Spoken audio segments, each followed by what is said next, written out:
ನಮಸ್ಕಾರ ಸ್ನೇಹಿತರೆ, ಅನ್ನಿಸ್ ಫ್ಯಾಮಿಲಿಗೆ ಸ್ವಾಗತ. ಇವತ್ತು ನಾವು ಪೈನಾಪಲ್ ಬಗ್ಗೆ ಸ್ವಲ್ಪ ತಿಳಿದುಕೊಳ್ಳೋಣ. ಅನಾನಸಿನಲ್ಲಿ ಹಲವಾರು ಔಷಧೀಯ ಗುಣಗಳಿವೆ. ಹೊರಗಿಂದ ಎಷ್ಟು ಮುಳ್ಳಾದರೂ ಒಳಗೆ ಅಷ್ಟೇ ರುಚಿಕರವಾಗಿದೆ. ಅನಾನಸನ್ನು ಹಲವಾರು ರೀತಿಯಲ್ಲಿ ಉಪಯೋಗಿಸಬಹುದು. ಖಾರದ ಅಡುಗೆಯಾಗಿಯೂ ಬಳಸಬಹುದು, ಸಿಹಿಯಾಗಿಯೂ ಉಪಯೋಗಿಸಬಹುದು. ಗಂಟಲಿನ ರೋಗಗಳಿಗೆ ಅನಾನಸು ಹಣ್ಣಿನ ರಸ ದಿವ್ಯ ಔಷಧ. ಧೂಮಪಾನ ಮಾಡುವವರು ಅನಾನಸನ್ನು ಕ್ರಮವಾಗಿ ಸೇವಿಸಿ ಉಪಯೋಗಿಸಿದರೆ ಧೂಮಪಾನದಿಂದ ಉಂಟಾಗುವ ದುಷ್ಪರಿಣಾಮವನ್ನು ಕಮ್ಮಿ ಮಾಡುವುದು. ಮಕ್ಕಳಿಗೆ ಕ್ರಮವಾಗಿ ಅನಾನಸು ಹಣ್ಣಿನ ರಸವನ್ನು ಕುಡಿಸುವುದರಿಂದ ಜೀರ್ಣಶಕ್ತಿ ವೃದ್ಧಿಯಾಗುವುದು ಹಾಗೂ ದೇಹದಲ್ಲಿನ ನಿಶ್ಶಕ್ತಿ ದೂರವಾಗುವುದು. ಈ ಅನಾನಸು ಹಣ್ಣಿನ ರಸ ಸೇವಿಸುವುದರಿಂದ ಹೊಟ್ಟೆಯುರಿ ಕಡಿಮೆ ಆಗುವುದು, ಉರಿಮೂತ್ರ ಕಡಿಮೆಯಾಗುವುದು. ಒಂದು ಬಟ್ಟಲು ಅನಾನಸಿನ ರಸಕ್ಕೆ ಸ್ವಲ್ಪ ಉಪ್ಪು ಹಾಗೂ ಮೆಣಸಿನ ಪುಡಿ ಬೆರೆಸಿ ಪ್ರತಿದಿನ ಬೆಳಿಗ್ಗೆ ಬರೀ ಹೊಟ್ಟೆಯಲ್ಲಿ ಸೇವಿಸಿದರೆ ನೆಗಡಿ, ವ್ಯಾಧಿ, ಹೊಟ್ಟೆ ತೊಳೆಸುವಿಕೆ, ರಕ್ತಹೀನತೆ ಮತ್ತು ತಲೆ ಸುತ್ತುವಿಕೆ ನಿವಾರಣೆ ಆಗುವುದು. ಅನಾನಸು ಹಣ್ಣು ವಿಟಮಿನ್ ಸಿ ಇದರಲ್ಲಿ ಸಮೃದ್ಧವಾಗಿದ್ದು ದೇಹದ ರೋಗ ನಿರೋಧಕ ಶಕ್ತಿಯನ್ನು ಹೆಚ್ಚಿಸುವುದು.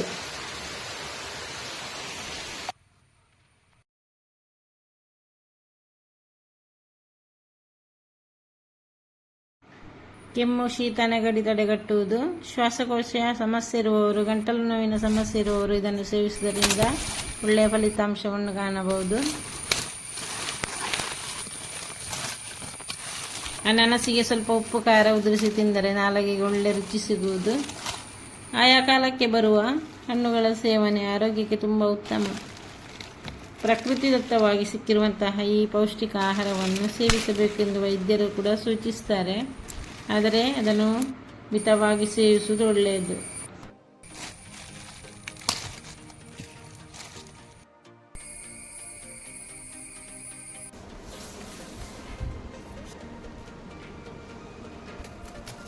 ಅನಾನಸಿನಲ್ಲಿ ವಿಟಮಿನ್ ಸಿ ಸಮೃದ್ಧವಾಗಿದ್ದು ದೇಹದ ರೋಗ ನಿರೋಧಕ ಶಕ್ತಿಯನ್ನು ಹೆಚ್ಚಿಸುತ್ತದೆ. ಆ್ಯಂಟಿ ಆಕ್ಸಿಡೆಂಟ್ಸ್ ಚರ್ಮವನ್ನು ಕಂಗೊಳಿಸುತ್ತದೆ. ಅನಾನಸ್ನಲ್ಲಿ ಬೀಟಾ ಕ್ಯಾರೋಟಿನ್ ಇದ್ದು ಇದು ಅಸ್ತಮಾ ಸಮಸ್ಯೆಯನ್ನು ಕಡಿಮೆ ಮಾಡುವುದು.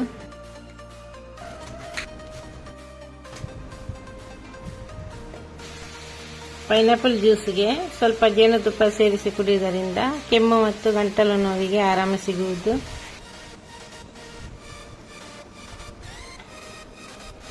ಇಷ್ಟೆಲ್ಲ ಔಷಧಿಯ ಗುಣವುಳ್ಳದಾಗಿದೆ ಈ ಅನಾನಸು.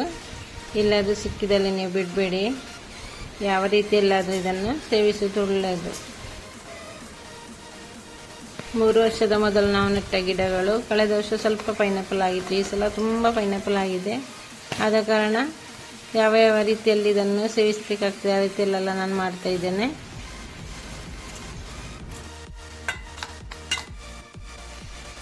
ಇದನ್ನು ಉಪ್ಪು ಖಾರ ಹಾಕಿ ಕೂಡ ಈ ರೀತಿ ಸೇವಿಸಬಹುದು.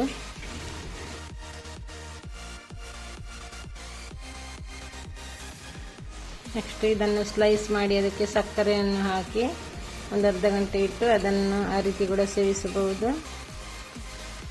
ನೆಕ್ಸ್ಟ್ ಗಾಂಧಾರಿ ಮೆಣಸು ಮತ್ತು ಉಪ್ಪನ್ನು ಹಾಕಿ ಬಿಸಿ ನೀರು ಹಾಕಿದ್ದಕ್ಕೆ ಅರ್ಧ ಗಂಟೆ ಹೊತ್ತು ಇಟ್ಟು ನಂತರ ಈ ರೀತಿ ಕೂಡ ಸೇವಿಸಬಹುದು. ಈ ರೀತಿ ಹಾಕುವುದರಿಂದ ತುಂಬ ಸಮಯದವರೆಗೆ ಇದನ್ನು ಉಪಯೋಗಿಸಬಹುದು.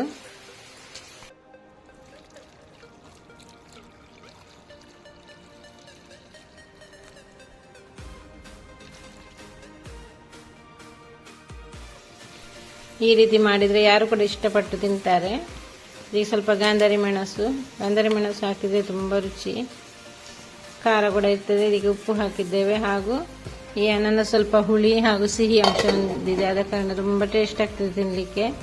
ಇದನ್ನು 2 ದಿನ ಇಟ್ಟು ತಿನ್ಬೋದು. ಜಾಸ್ತಿ ದಿನ ಇಡಬೇಕಾದ್ರೆ ಅದಕ್ಕೆ ಸ್ವಲ್ಪ ವಿನೆಗರನ್ನು ಹಾಕಬೇಕಾಗ್ತದೆ.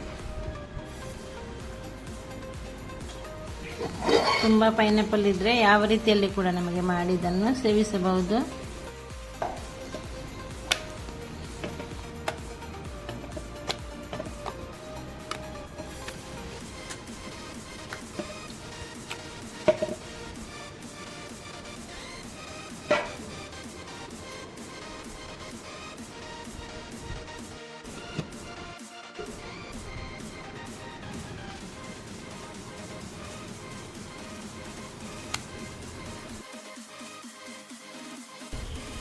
ನೆಕ್ಸ್ಟ್ ಪೈನಾಪಲ್ ಜಾಮೂನ್ ಮಾಡಿದೆ. ಇದು ಕೂಡ ತುಂಬ ರುಚಿಯಾಗ್ತದೆ. ತುಂಬ ಸಮಯದವರೆಗೆ ಇದನ್ನು ಉಪಯೋಗಿಸಬಹುದು ಫ್ರಿಜ್ಜಲ್ಲಿ ಇಟ್ಟರೆ. ಅಥವಾ ವಿನೆಗರ್ ಹಾಕಿದರೆ ಹೀಗೆ ಹೊರಗಿಟ್ಟು ಕೂಡ ಇದನ್ನು ತಿನ್ಬಹುದು. ಇದನ್ನು ನೈಸಾಗಿ ಕಡಿದು ಅದಕ್ಕೆ ಸಕ್ಕರೆ, ಸ್ವಲ್ಪ ವಿನೆಗರನ್ನು ಪೈನಾಪಲ್ ಕರಿ ಮಾಡಿದ್ದೆ, ತೆಂಗಿನಕಾಯಿ ಹಾಕದೆ. ಈ ರೀತಿ ಮಾಡೋದ್ರಿಂದ ತುಂಬ ರುಚಿಯಾಗಿರುವುದು. ಕೊನೆಗೆ ಅನಾನಸನ್ನು ಬಿಸಿಲಲ್ಲಿ ಚೆನ್ನಾಗಿ ಒಣಗಿಸಿ ಸ್ಲೈಸನ್ನು ಮಾಡಿ ಅದಕ್ಕೆ ಸಕ್ಕರೆಯನ್ನು ಹಾಕಿಟ್ಟು ನಾನು ಬಿಸಿಲಿಗೆ ಚೆನ್ನಾಗಿ ಒಣಗಿಸಿದೆ. ಇದನ್ನು ಮಾಡಿಟ್ಟರೆ ಯಾವಾಗ ಬೇಕಾದ್ರೆ ನಮಗೆ ಶೀರೆಲ್ಲ ಮಾಡುವಾಗ ಅದಕ್ಕೆ ಹಾಕಿ ಸೇವಿಸಬಹುದು. ಈ ತುಂಬ ಔಷಧಿಯುಕ್ತವಾದ ಪೈನಾಪಲನ್ನು ಪ್ರತಿಯೊಬ್ಬರು ಮನೆ ಬಾಗಿಲಲ್ಲಿ ನೆಟ್ಟು ಬೆಳೆಸೋಣ. ನೆಟ್ಟು 10 ತಿಂಗಳಲ್ಲಿ ನಮಗೆ ಫಲ ಸಿಗುವುದು. ನಮ್ಮ ಮನೆ ಬಾಗಿಲಲ್ಲಿ ಇದ್ರೆ ಧಾರಾಳವಾಗಿ ನಮಗೆ ಬೇಕಾದನ್ನು ಸೇವಿಸಬಹುದು. ಬೇಕಾದ ರೀತಿಯಲ್ಲಿ. ನಮ್ಮ ಇಂದಿನ ಸಿಂಪಲ್ ಆದ ವಿಡಿಯೋ ಇಷ್ಟವಾದರೆ ಲೈಕ್ ಮಾಡಿ, ಶೇರ್ ಮಾಡಿ, ಸಬ್ಸ್ಕ್ರೈಬ್ ಮಾಡಿ. ಮುಂದಿನ ವಿಡಿಯೋದಲ್ಲಿ ಸಿಗುವವರೆಗೂ ಬಾಯ್.